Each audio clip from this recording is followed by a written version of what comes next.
What's up? What's up? Insane Rhetoric. What's good? What's good? How y'all doing? How y'all living today? You know what it is. The world is upside down, and we're here to turn it right side up. Well, the pinky and the brain, the pinky and the brain. One is a genius, the other's insane. So you take your pick. Who's the brain and who's the genius? I'm pinky today. You pinky today? All I'm right, pinky good. today. What we gonna do today, pinky? I mean, Try what to we gonna take do over the today, world. brain? Okay. So what's up? How y'all living out there? You know, it's YouTube live. You know, shouts out to YouTube. Hey, we back. So what's up, sister? What's good? What's happening? Man, it's all good in the neighborhood. Depends on what neighborhood you in. Well, I'm in the Insane Rhetoric neighborhood where we talk about adult issues on an adult level. Yes. There's so many things that goes on in the life of the Insane Rhetoric company. So I hope you all got a chance to listen to our Rewind Wednesday episode. We was in the man cave. Oh, hey y'all, how y'all like my? Oh, y'all probably can't see it, huh? Yeah, they can. Y'all can y'all? It says AFC champions, the Cincinnati Bengals. Oh. Okay. I ain't gonna paint my face orange. Why not? You gotta be a dedicated fan. No. So you're not dedicated to the team. We don't need this type of team spirit.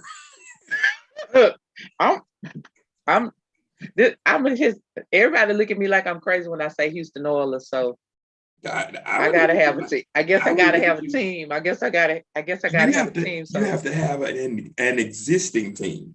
Okay, so Cincinnati Bengals. There you go. All right, then cool. That's what's up. Hey, I think they might make a run for it next year. They got a good quarterback and a good team. I have to tell you, I'm not the only one in H-Town. So the day after the game, I went to HEB. Mm-hmm. Y'all know we talk about HEB a lot. Here, right. Everything's better. Mr. Butt's store. Right. HEB. It is a nice store. So the day after the game, I went to the store. Yeah, it was on the corner. But I was okay. Then it wasn't a store. It was a corner store. It was not a store. It was a corner store. So I went to the store and I had my jersey on. And it was a man walking in the parking lot. He had his jersey on. I forgot who his team person was, but when he saw mine, he was like, "Wow, that," because my player don't play for them no more. On my jersey, and he was like, "Wow, that you a true Bengals fan." I was like, "Well, no, not really." Gotcha. Like, no. I'm a true Houston Oilers fan. And depending on how young he is or old he is, he's gonna be like, who the hell is that? He was a middle-aged guy. So y'all, okay. So thank you, Ohio man. That's what's up. Shouts out to Ohio man. Send me my jersey. I mean my shirt. Shouts out to Ohio man. Thank you, Ohio man. He's cool. He's in the state of one of my favorite bass players, Bootsy Collins. So shouts out. So listen, y'all want to send me stuff? Okay. Hey, you know what? I'm gonna tell you like this. I'm mad. Ain't nobody sending me nothing.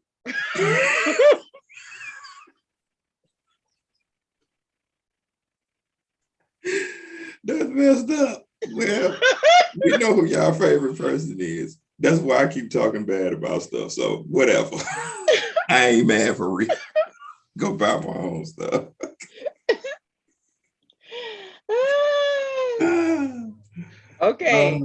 y'all. So, what we talking about today? Well, first of all, I heard you had an interview with a person that was in a donut shop. How did that go? Yeah, I'm gonna need y'all to go back and listen to Rewind Wednesday episode in the man cave.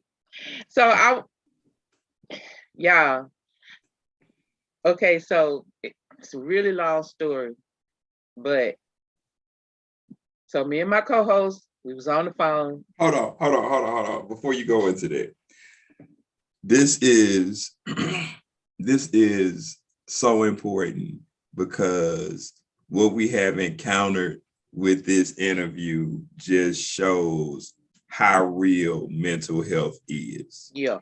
And when we tell you about this show, it ain't to make fun of. It's just when people do not know about what they are going through and the help that they actually need. So this is a real life insert from Fire right now, because we deal with people like this all of the time, and sometimes you don't even know that you need help. And it's a harmful situation if you don't get it under control and seek professional help, not self-medicated. So, all right, go ahead. So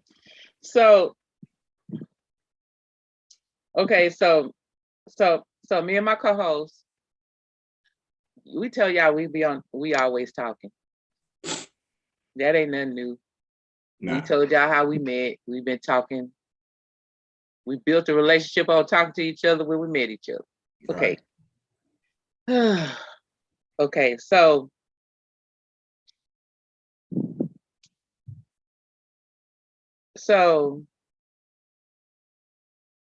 okay, y'all. So I was going to get my coffee. Dunkin' Donuts. Woo-hoo! They jelly feel a fire. No pun intended.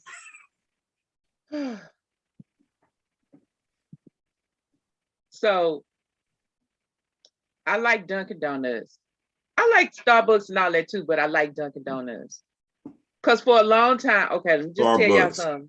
Starbucks, the official coffee of Insane Rhetorik, sponsored and promoted by Fire. Shout out to Starbucks out of Seattle, Washington. Starbucks, get you some. So Starbucks. You had to say it 3 times, y'all. Okay, so listen. For a long time, Starbucks didn't have oat milk. Dunkin' Donuts was the only one that had the oat milk. Oatmeal to eat? Huh? Oatmeal to eat? Oat milk. Oh, oat milk. I was like, what? Like, why would they so I like almond milk, but I don't like it. But I don't like almond milk. Like, I would drink almond milk, but I prefer oat milk. Okay. And so for a long time, Starbucks didn't have oat milk. Is that close to goat milk? No. It may rhyme, but there's our Sesame Street moment, y'all. Oat, goat, oat. Okay. That's what they used to do, though.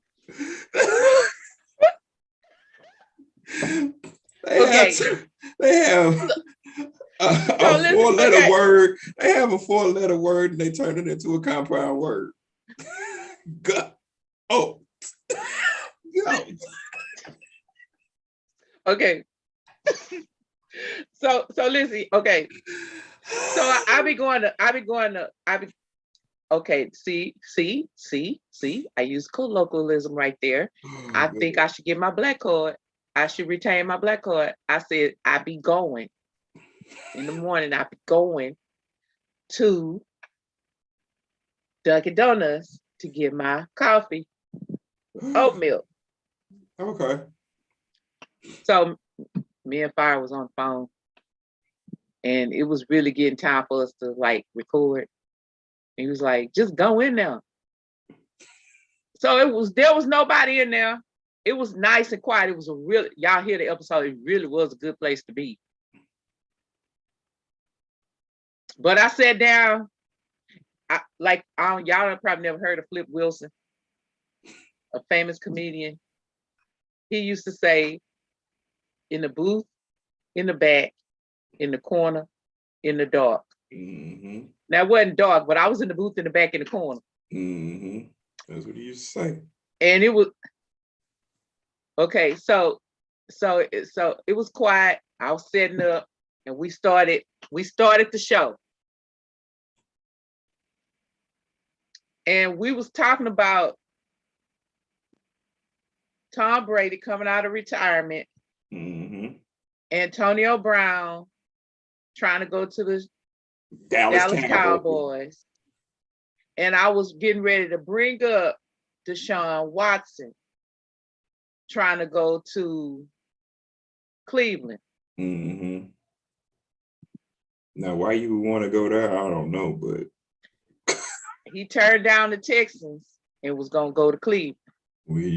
I get the money situation, but that ain't damn. Well, would you want to still be here after a couple of hundred women said you was messing with them? No, but I would want to go to a team that has the potential to go to a Super Bowl. Well, maybe with him they can. No, they really couldn't. But okay. I don't know. I'm a Cincinnati Bengals fan, even though I don't know the players. I mean, like, I like, we just gave a shout out to Ohio, man, and that's Cleveland. But that's why they go with the Cincinnati Bengals, because the Cleveland Browns is one of the raggediest teams in the NFL. Sorry, not, but yeah, okay. So DuChaun Watson going to the Cleveland Browns. Yeah. So that's what I was trying to tell Fire about that. And then I said, so DuChaun, and I didn't get the Watson out. And the guy turned around and was like, yes. And then he was like, oh, you're not talking to me. And I was like, no, I'm not talking to you. Oh, well, you said DuChaun. I was like, I did say DuChaun, but I said, he was like, that's my name. This can only happen in Insane Rhetoric. Only happen. Y'all, so we asked him over, because I was like, I said DuChaun, but I was trying to say DuChaun Watson.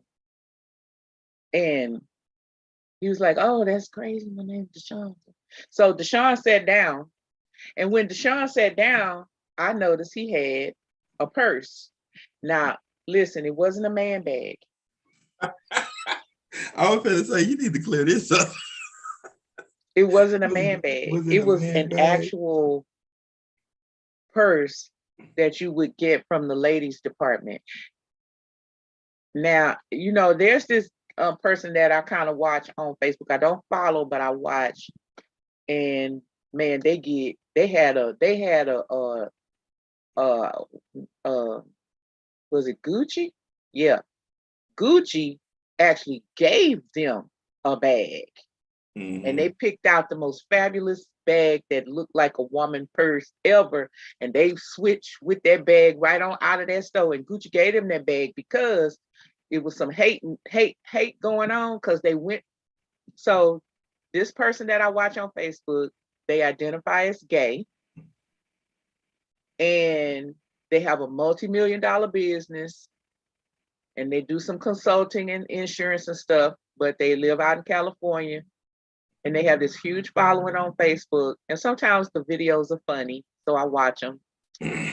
And what made me start watching this person was I happened upon a video where they was talking about women.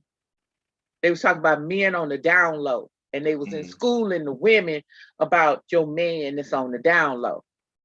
Okay. And so that's how I started watching this person, because it was funny as all get out. So every once in a while, I'll watch this person. And so they had gone into the Gucci store this particular day because Gucci employees had done some, hate about him being gay and a man in the store buying a purse. So they was trying to throw the issue out so they wouldn't be sued. Correct. So they gave him, he went in, he had the pick of the store. And he walked out with this very nice Gucci purse. And so it wasn't a girl purse. I mean, it wasn't a man bag. It was a purse that is stereotypically a female purse. Okay, that this DuChaun had when we was. So I said, "Why you got that purse, DuChaun?" Okay, so like you gotta help. And DuChaun said, "Because I'm bi." Hold on, but you got to clear something more for me. You got to clear something more for me. How do you give a distinction on what a woman's purse is to a man bag? Because one thing I know, when you see guys with purses, because that's what a man bag is to me, it looks like what's called the little purses called crossbodies. Right. So like something like that. So if you have a woman's crossbody and a man's whatever man bag, how can you distinguish between the two? Can you? Okay. So when I'm saying that this man was getting a girl purse, it was the regular purse you put on your arm. Mm-hmm. And it had big, pretty, wonderful, bold art on it. Like I think it was flowers, painted flowers. Okay. It was not your typical man purse. Okay. It wasn't the, crossbody with the looking like a messenger bag. Mm-hmm. Or like it could have even been like a backpack kind of thing. But the one in the video was that. Now, DuChaun in the Dunkin' Donuts had a very petite backpack purse. Is that the one with the drawstring? It had a drawstring, but it was a backpack, and it was like almost, it was a small size. Mm-hmm. And it was a cream color. It was not your typical, stereotypical colors that men with man bags go for. Okay. That's what I'm talking about. Okay, I got you. I just wanted to make sure that most men with a man bag is not gonna get this little petite little. Seriously, it was about the size of my, like. Yeah, because guys who carry man bags usually subscribe to, that's where I keep my gun. Well, I keep my gun on my. I'm sorry, I don't carry. Well, I guess he could have kept a gun in it if it was like a small pistol. Yeah, but like a little small one. Yeah, that's what I'm saying, though. That's like you. But I'm talking. But okay, so he described himself as a bi male. And things be going over my head. Bye-bye? Is that things be going over my head. Y'all okay. The first thing I said was, "Oh, you're bipolar." That will probably fall into a good description. And then the conversation went from there. So listen, y'all. Again, like my co-host said,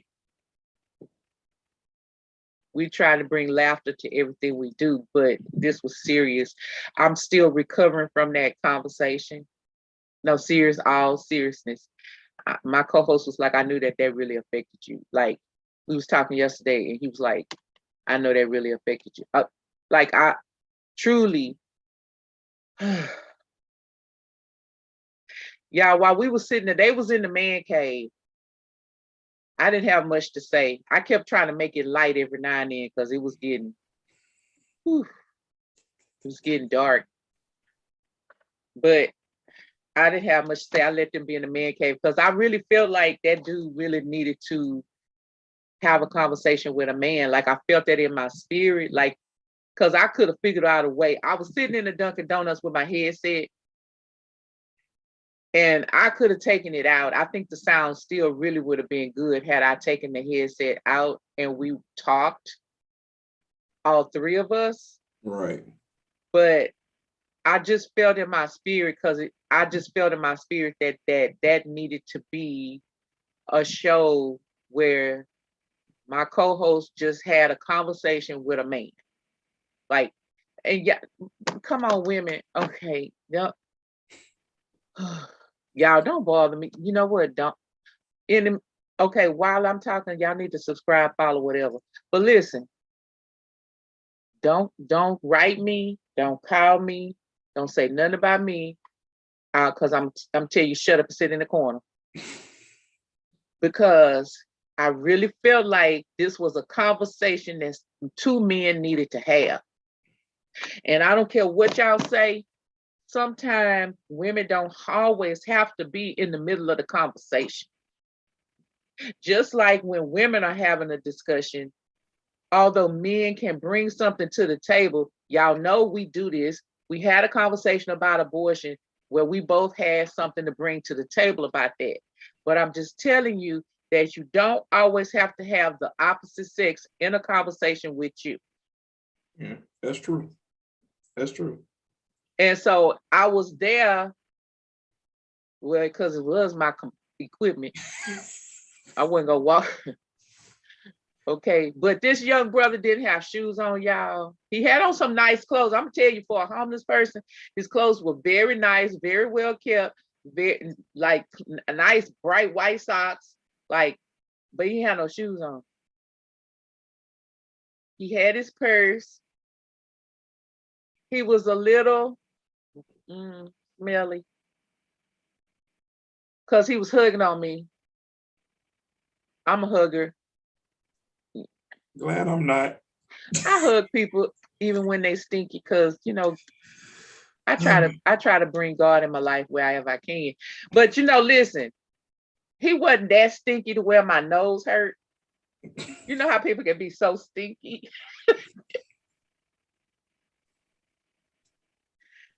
Y'all know what I'm talking. Why do I show up to this show? Why do I show up? Y'all know, y'all smell people like that they so stinky, like they make your nose start itching and hurt. Yeah. Okay. I'm under the fan. I'm sorry. Listen, he wasn't that stinky, but he was just a little rank. He was homeless. So I don't know if he have to get out of the house by a certain time and be out all day with whoever he lived with or what, but he was scruffy at home. Like, y'all go back and listen to that episode. Yeah, it's really a trip. In the man cave. It's really a trip. Yeah, but the funny thing about it is, like, for somebody to be so young but be that intelligent, because the dude was very knowledgeable about a lot of different subjects. Look, while we were sitting there, I was using the photo app. Go on Instagram, follow, like, subscribe to YouTube right now. Okay, listen. While we were sitting there, and I was in the man cave, but not in the man cave. Okay, so I was taking pictures and posting them on Instagram. You'll see the show. You can see them on our Instagram. Go look at our Instagram, and then when you get there, follow. Right. Okay. So I was passing him the phone. He found his Instagram, and I followed him. Okay. I passed him the phone. He found his Facebook, and I followed him. Well, Insane Rhetoric followed him. But he couldn't follow back yet because he didn't have a phone. His last post was December 2019 or 20? No. It was 20. 20. Or was it 21? 21. I'm sorry. December 21. Listen, you go and you see his post. This dude, seriously, he was talking about at one point he had a lot of money, this, that, and the third, blah, blah, blah, blah. And when you see his post, you see the lifestyle. And so when we got off the air, like I was like, dude, so seriously, tell me what happened between December and now. And he kept skirting the issue. He wouldn't really answer me. And I was like, okay, you don't want to talk about it. All right. Because you can't make people talk about what they don't want to talk about. Nah, you can't do that. Listen. And he tried to say something, and I was like, oh, okay. So he started talking about my body type. And I was like, boy, I'm old enough to be your grandma, number one. And number two, stop skirting the issue. Just tell me you don't want to talk about it. Right. You know, I mean, I think like, you know, like I had a conversation with a friend of mine, not actually yesterday, and he was talking about being in situations and we was talking about not knowing who you are, you know, and he had been in a relationship, marriage for 20 years with a person that didn't even want him, but they married him just to put on a ploy, just to be like, to show their family that they was good.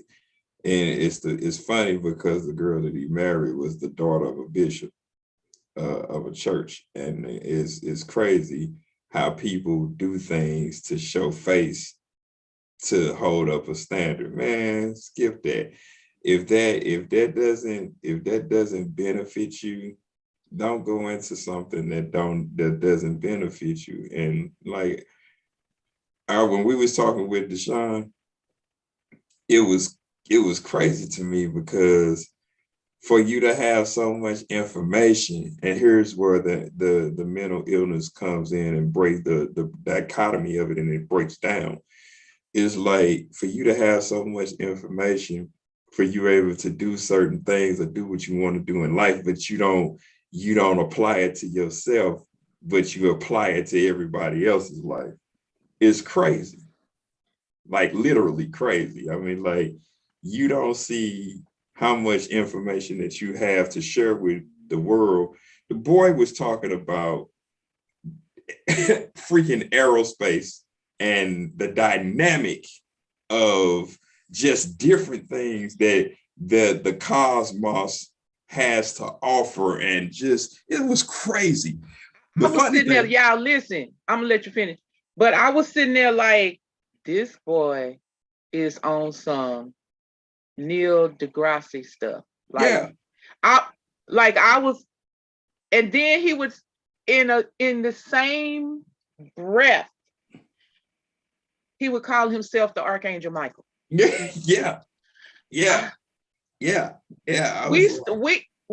After he left, we was on the phone and we was like, was that a beautiful mind or what? Yeah, absolutely. Absolutely. And like I have so many experiences with people who have mental health issues. What was that? Was that this year? Or was it last year? It had to be last year. I think I buried my uncle last year. Yeah. That's been a year. Mm-hmm. And when I tell you, a person, like I say, Harvard graduate, BYU graduate, and battled with depression.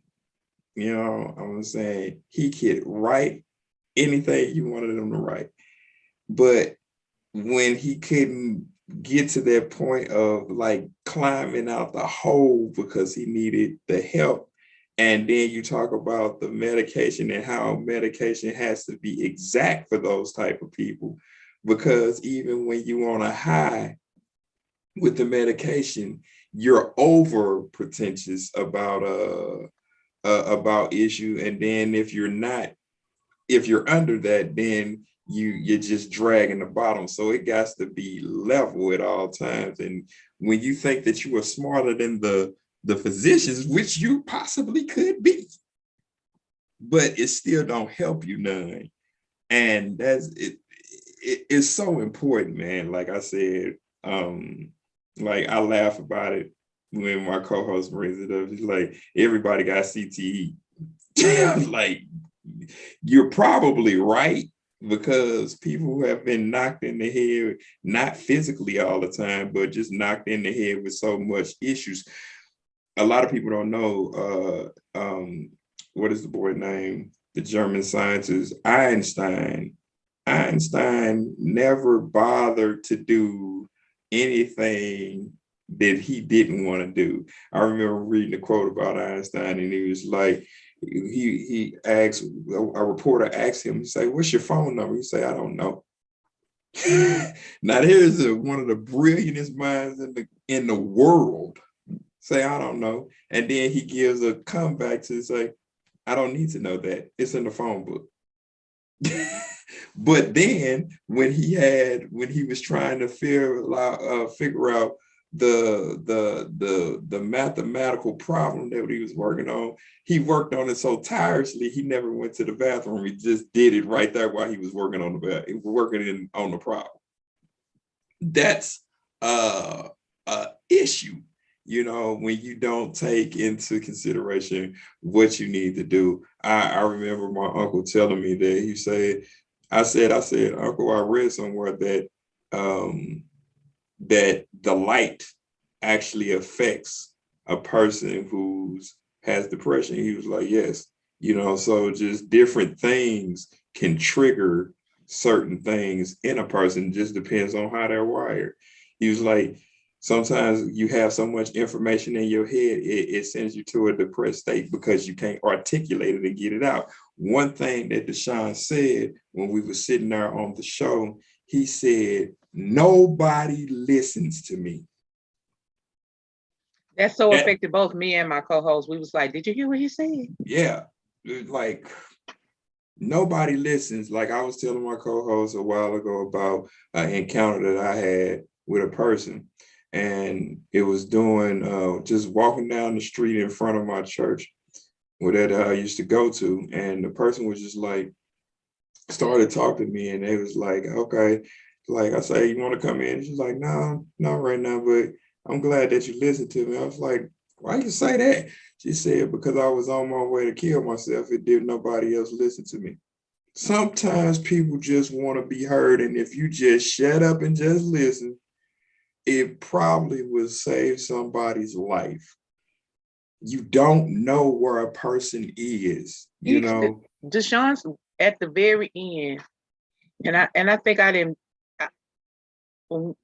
When it went into editing, there are some things that didn't get put in there, and that didn't get put in there. The end didn't get put in there because he was choked up about a racing group that he was affiliated with. Like, y'all, he started choking up and crying. He took the headset off and walked out of the Dunkin' Donuts. I watched him walk down the side of the sidewalk. He was crying. He had to stop, bend over, and fall over crying about this racing group that he was affiliated with or had been affiliated with. Mm-hmm. Looking at the Instagram pictures, I think I understood what that was all about.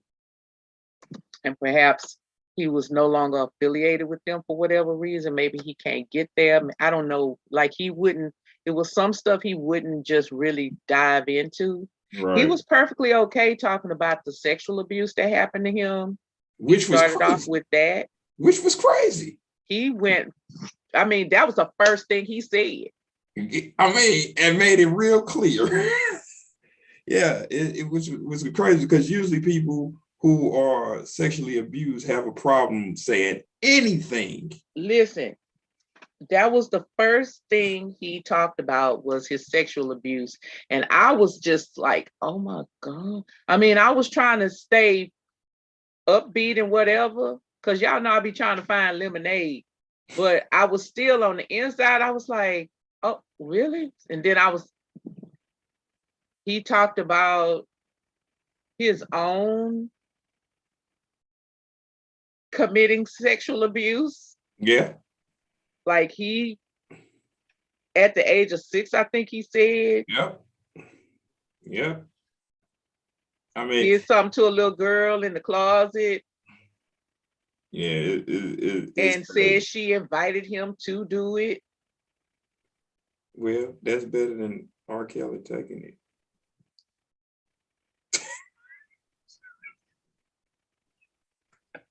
Invitation is always welcome. Over constraint. I guess at the age of 6, I don't know. He said he learned all of this on the Disney Channel. I was sitting there going, I'm glad I because censored my Disney children. Used to be wild. Disney used to be wild. Well, I'm glad I censored what my children was watching. Yeah, I don't know, man. Like I say, I think that people just needs to be aware of what's going on in their mental head. illness. It just ain't no joke. It just really ain't no joke. And I'm saying it like I mean it. It just really ain't no joke. Like you.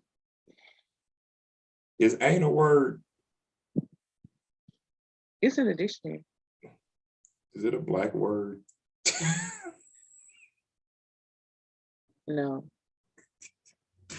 Are you sure? Ain't. It's a word in the dictionary. It's been in the dictionary a while. I know it has. I know the word. But like I just think, man, like people need to take inventory of like themselves and what goes on within y'all need what makes them tick. You know, we gotta watch our family members.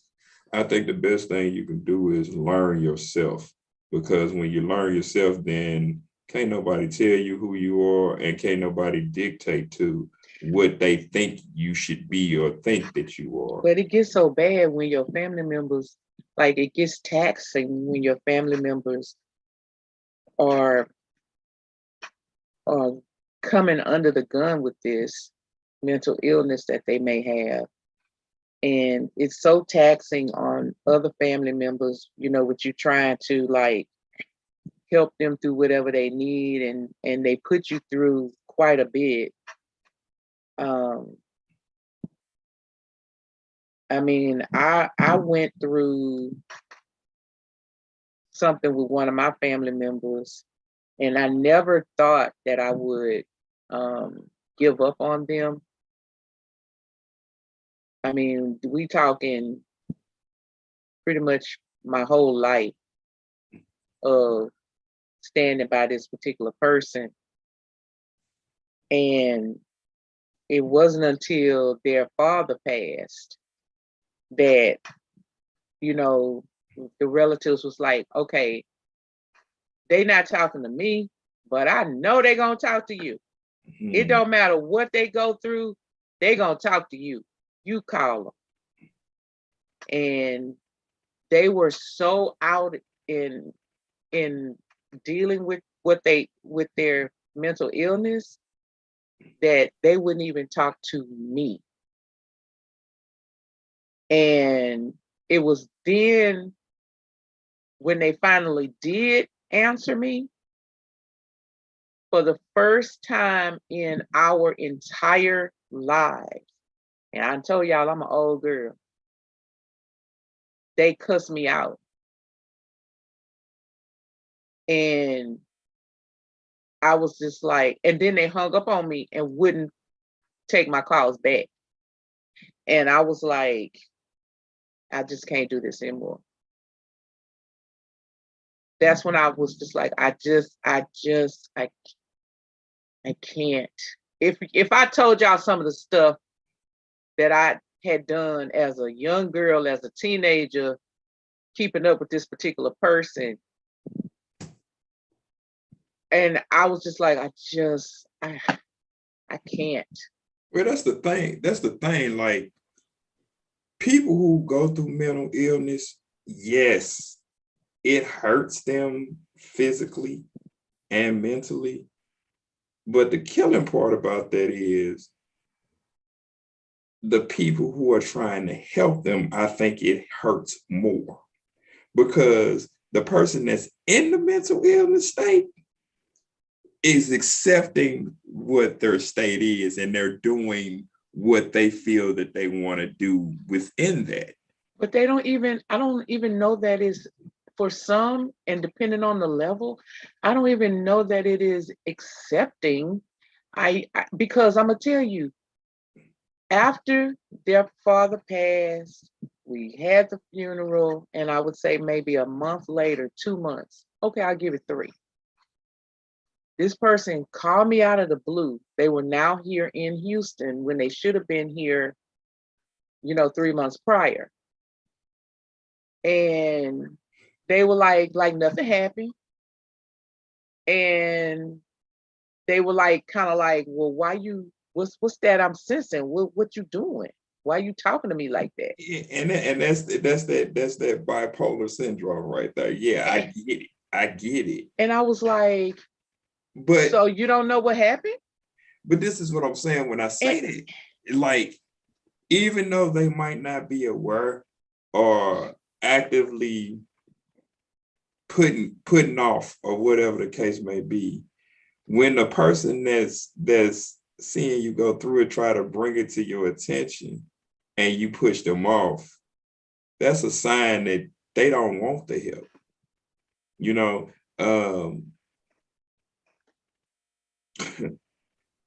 Drug addicts say a lot of things of what they want to do and want to change. But I know from seeing people go through different things that if you haven't hit your rock bottom and really dealing with what your issue is, you're just going to do just that. You're just going to say something. And sometimes, like, I know that mental illness is clinical, medical facts, but sometimes they still got to hit their rock bottom.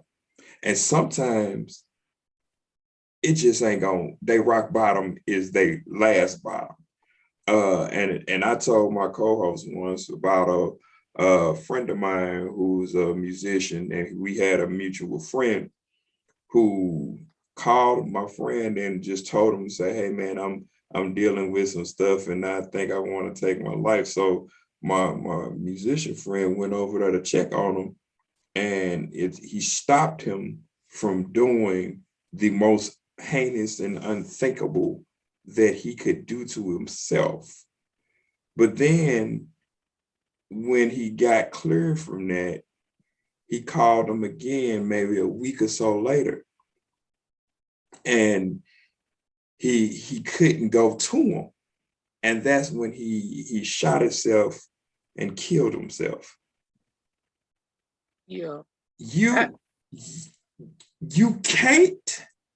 cannot save everybody. Mm-mm. And if you try to do that, it will put you in almost the same place, because you have so much love for a person that, especially if they're your family or real close friends that been there with you through thick and thin, the hurt that you see dealing with a person that's going through something like that, you want to deliver them from that issue. But if they don't want it for themselves, And the only way they can start to want that for themselves is they got to get help, but they got to realize that they got to make the decision to do it. And that's the conundrum. That's the problem. Yeah. I mean, this person was like, well, my sister said that I did that. And my other sister said that I did that. And you saying I did that too? I was like, all three of us lying? Like, what? Mm-mm. And like, he was like, he apologized. He was like, I was like, okay, I know, I accept your apology. All right, but I just can't with you anymore. Like, I can't. Yeah. Well, I'm better now. Now, I'm happy. But like, I just can't.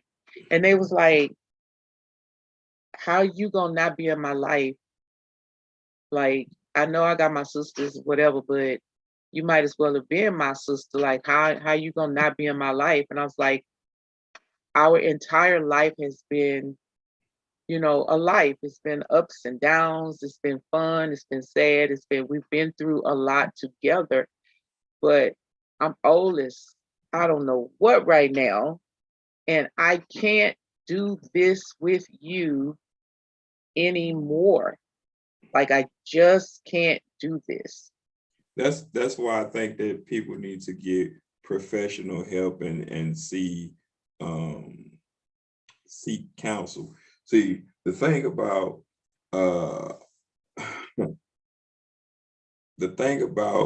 Black people of earlier descent, they didn't believe in going to talk to people because some people were not privy to that and being able to go into a professional and talk through their problems. Like we used to say in some episodes, we talked about, we was like, we used to go to Big Mama house, Grandmama house, and tell them our problems, and then they'd turn around and say, take it to Jesus, baby, and pray for it. Yeah, that's all cool and dandy, no doubt about it. But you need somebody who's not going to judge you for what you are feeling and thinking. You know what I'm saying? You need somebody that's unbiased when it comes to that, because if you sit around people that of course they're judging you about it. Well, that's exactly what DuChaun said. Mm-hmm. Was that he appreciated that outlet. Mm-hmm. To be able to say these things, and he talked about being judged for his thoughts. Mm-hmm. Mm-hmm. Absolutely. Absolutely. I mean, people think like, you just run the mill and pop up and just get delivered and stuff and get out of problems and stuff. Just stop. It don't work like that. Yeah. It don't work like that. DuChaun, when it was over and I was walking on after Dunkin' Donuts, DuChaun didn't, let me tell y'all something. DuChaun didn't even care. So I had drank maybe half of my coffee. DuChaun didn't even care. In the middle, y'all can hear it. I left it in there because I left that part in there. Y'all gonna hear him slurping.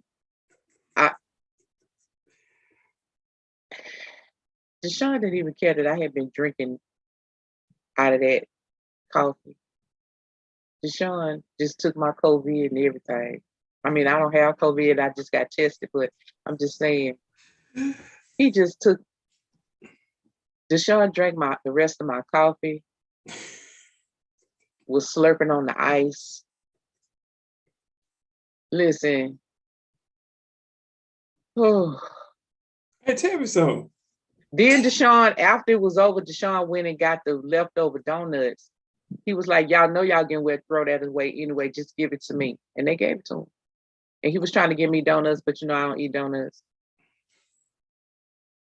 I don't eat donuts anymore. So tell me, I'm perplexed about a situation. What? Why does a homeless person have Facebook and Instagram? Well, remember I told you he's not posted anything since December. I'm not just talking about him. So I'm just talking about people in general. He didn't have a phone anymore. You ain't got no so job. They have phones. Listen, this is what I'm saying. How you ain't got no job? Because halftime, I'm gonna tell you, half the time they make enough money on the corner to go get their phones. The other half of the time, their family members give them a phone so they can contact them. No, because I'm like, tell me, because I'm like, man. Because like this person that I told you I went through all this with, their family members had them on the plan for the phone. So when they was at home, they was at home. But when they was up missing, they could be reached on this phone.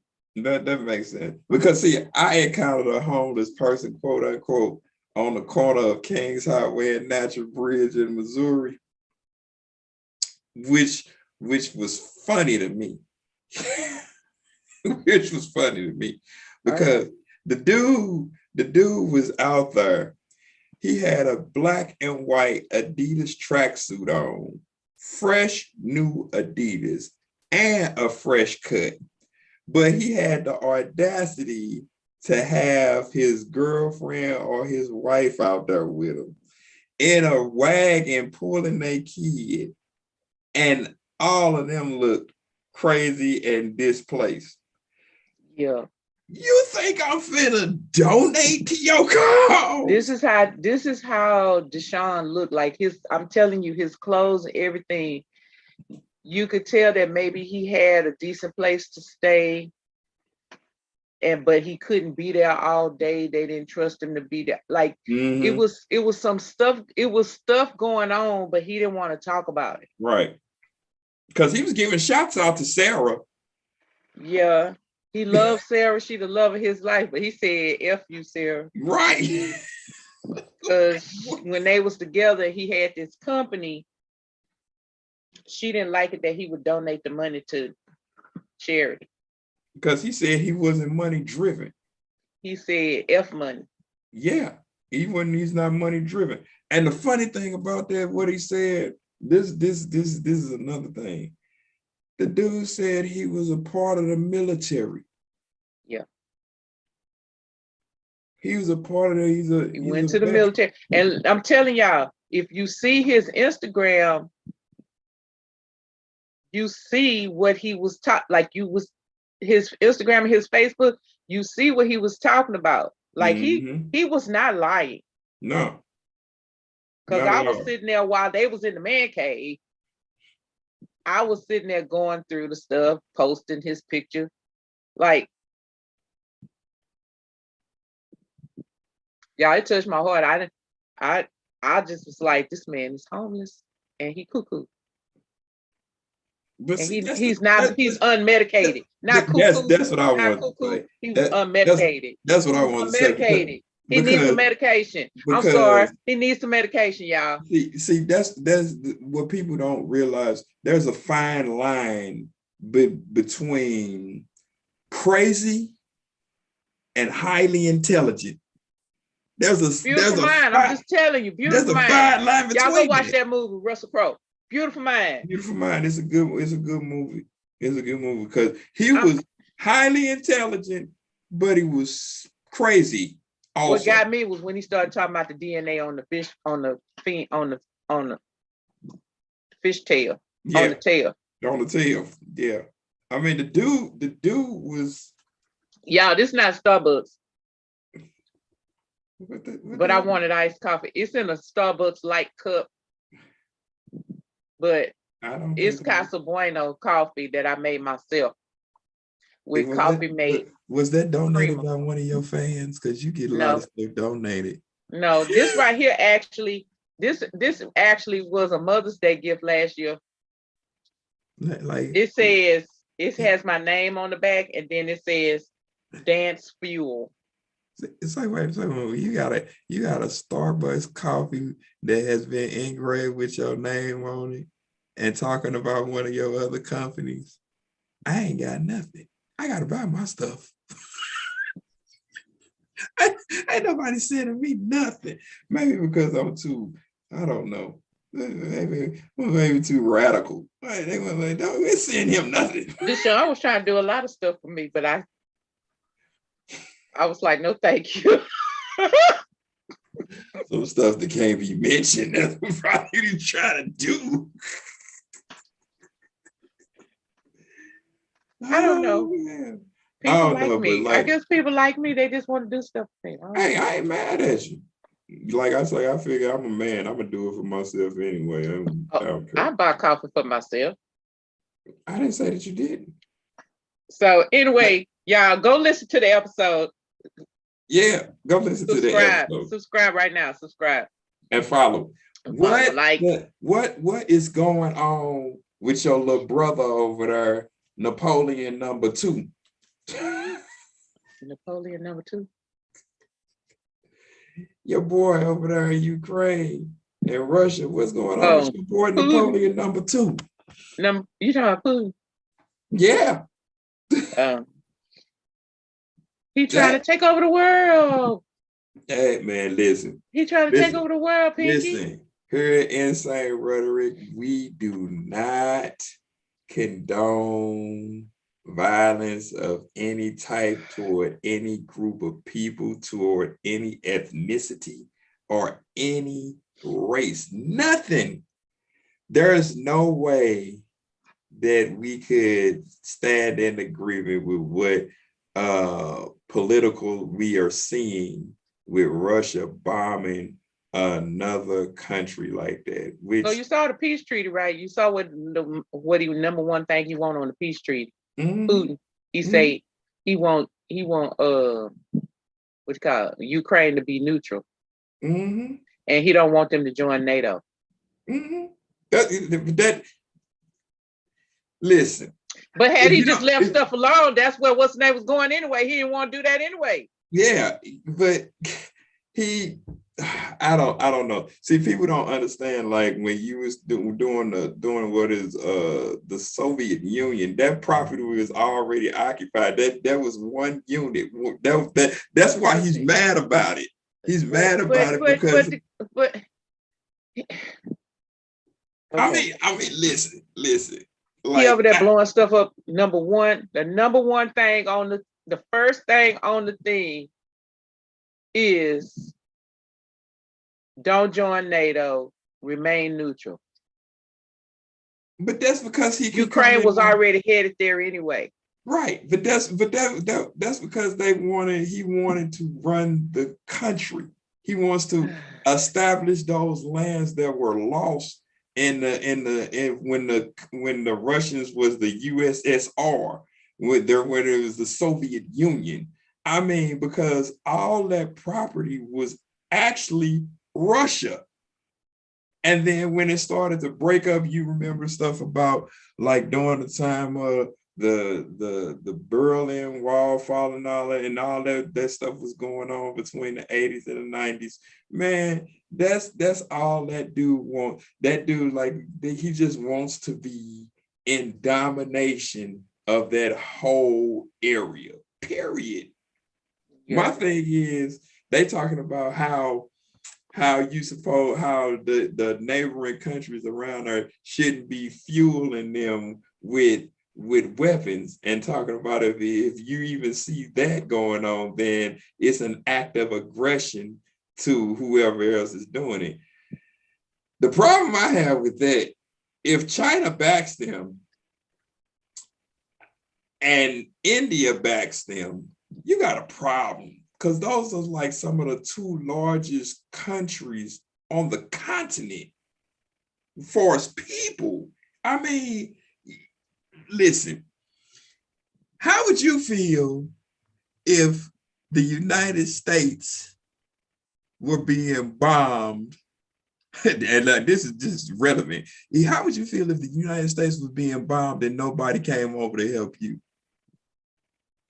Well, so I get it, but I sure hope we don't go help.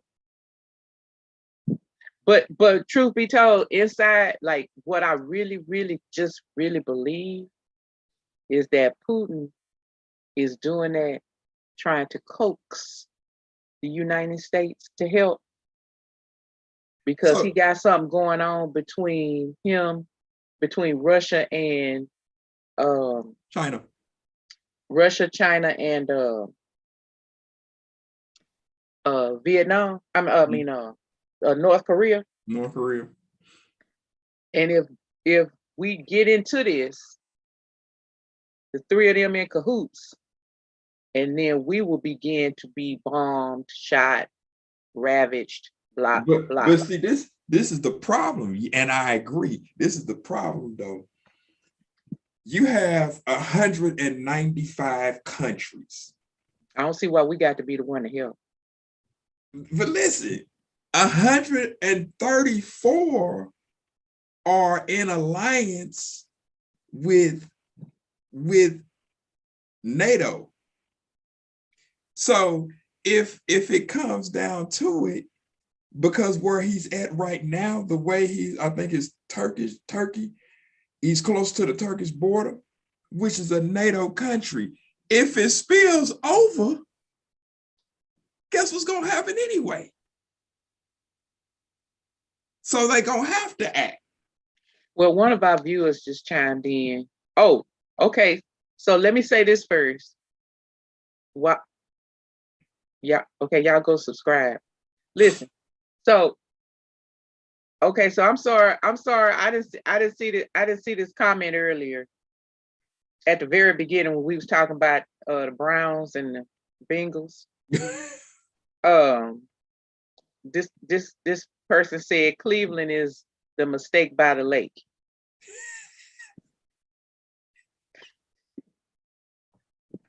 Talk about how the Cuyahoga River caught on fire June 22nd, 1969. Thank you for the history lesson. We're on Insane Rhetoric. Shout out to our viewers. Thank you. Because they really are. They just it's a beautiful day in the neighborhood. No, sunny day. This is what you learned on Sesame Street. Listen. Okay, you learned. Right. We told you we the Insane Rhetoric. We the Sesame Street of adultism. They are right though. Like because like the Cleveland Browns just show up to the NFL to suit up. We know they ain't going nowhere. They need another Jim Brown. They need some of everybody. Okay, so the second thing they said was about Putin. They said he's not going to stop. He wants total control. I agree. Like I said, he has the Napoleon syndrome. He's a little man. Huh? He's a little man. Yeah, Putin ain't that tall. Well, we did a whole show on Putin. We already know what his whole yeah, well, I'm just simply saying, if it happens, we can listen. What's the age? Wait a minute. I think we did this before, but I can't remember. What's the age for draft? Where is it cut off? Was it 36? I don't know. I remember. Can't be 36. First of all, who finna reenact the draft? I don't know. I'm just, I got I got a son. I want to know. Listen. Well, if you over in Ukraine, the draft cutoff age is 60. Because they told everybody that's 18 through 60, you got to go and fight.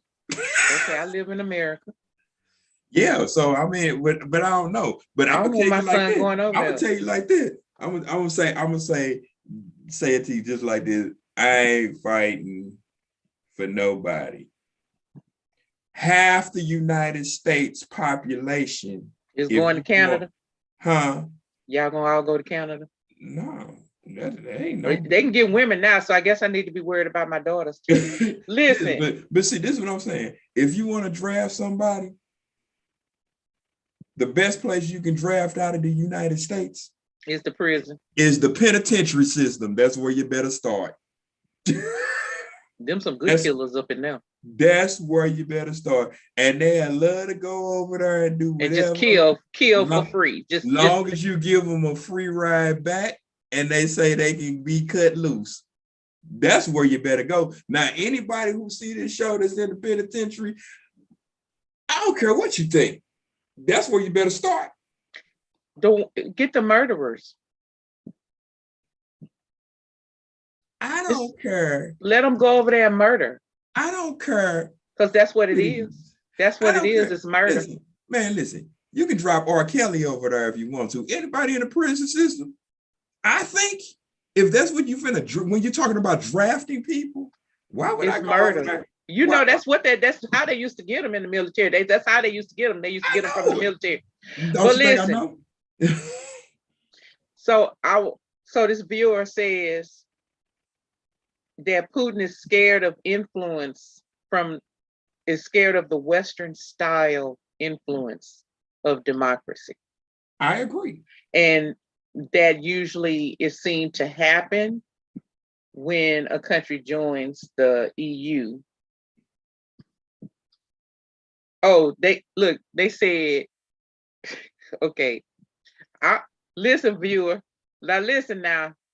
You can't just pick up everybody on the corner. We said we're gonna get them out the prison, and this viewer said, maybe we could just get the ones that hang on the corner too. I like his ideology.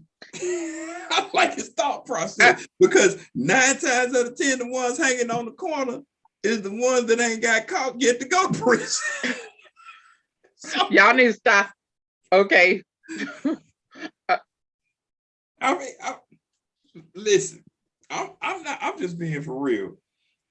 You're not finna tell me I'm finna go fight for somebody that won't fight for me here. Sorry. Yeah. Sorry. But that's a ploy. I am not sorry about that at all.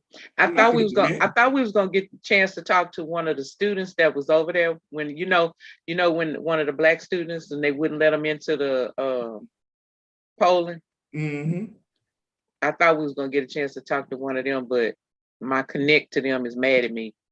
Yeah. Darn it. They lost. But we already know the situation with that. We know that racism doesn't stop at a U.S. border.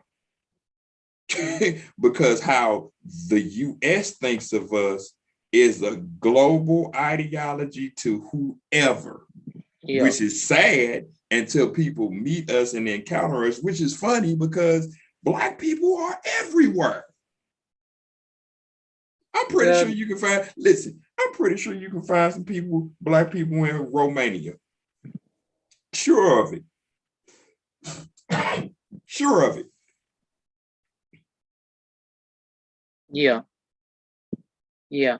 It's just freaking crazy. So I mean, I don't know. I think like this. You want to do something like that? You want to draft people? Well, I'm gonna tell you like this: once you finish drafting out the penitentiary, then I need you to go up there on Capitol Hill and draft some of their sons. Yeah. I'm an equal opportunist. Draft some of their sons, some of the senator's sons, the president's sons, and send them over there. Yeah. So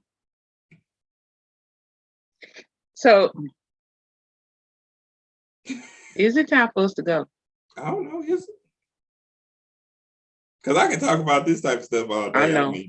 You see, I don't want to talk about it no more. I can talk about stuff like this all day. I mean, yeah. Listen, I'm gonna say this. You remember when 9/11 happened, right? Yeah.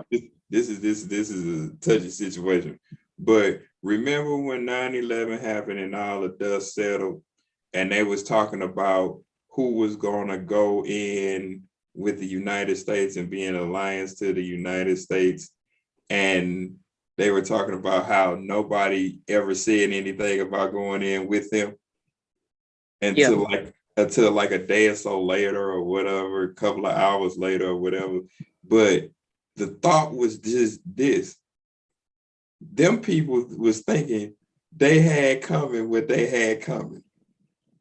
And the reason a lot of people didn't say anything about that, neighboring countries who were supposed to be their allies, about jumping in and going to take on their fight, until they realized that the United States is the epicenter of people's money. Everybody's country, every country money comes through the United States and goes back out. So until they realize if we don't help them, our money's tied up.